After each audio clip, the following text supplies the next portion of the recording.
fait ta connaissance au Rallye du Maroc. C'était cool. C'était intéressant de voir un petit peu les différents profils. On a appris un peu à se connaître. Et puis on a tous un point en commun. C'est ces fameuses dépenses du Rallye du Maroc.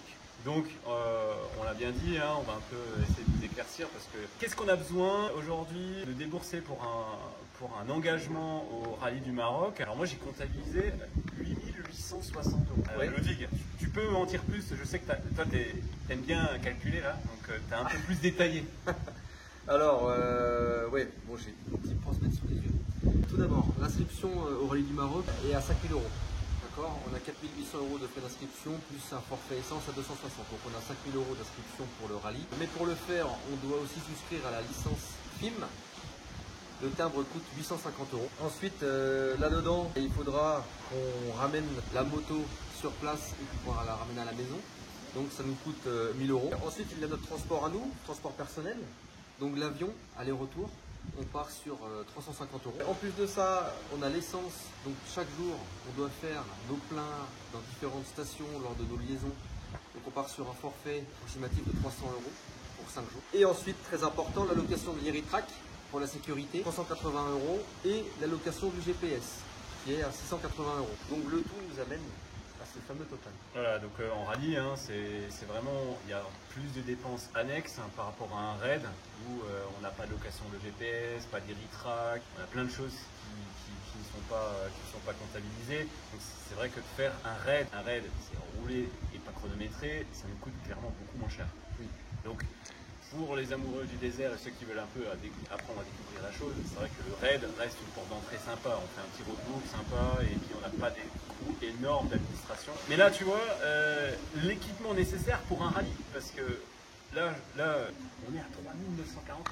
Oui, ça s'arrête jamais. L'équipement nécessaire. Donc une fois qu'on a fait le package qu'on vient de citer, il faut qu'on ait le système de fixation pour le GPS, le même système de fixation pour l'Héritrac.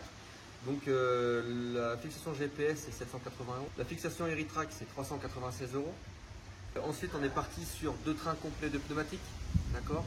Donc on est sur 1 200 € au total, les bibs plus les pneus. Il faudra aussi acheter l'airbag. L'airbag aujourd'hui, si on prend un Alpine StarTech Air, on est sur 1 000 €. Qui est un élément de sécurité quand même très important aujourd'hui, qui n'est pas négligeable. Avant, moi quand j'avais commencé le rallye en 2019, on n'avait pas encore d'airbag. Ouais, et puis c'est devenu obligatoire je crois. Règlement FIM obligatoire. Double cartouche, donc ça veut dire ça.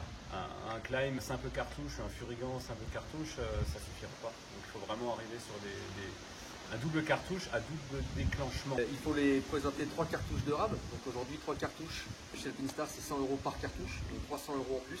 C'est partout pareil, c'est 100 € cartouche. Okay. Le fameux bidon d'huile qui nous permettra de faire nos vidanges, donc 90 €. Les filtres à air x5, prix 8, on est sur 125 €.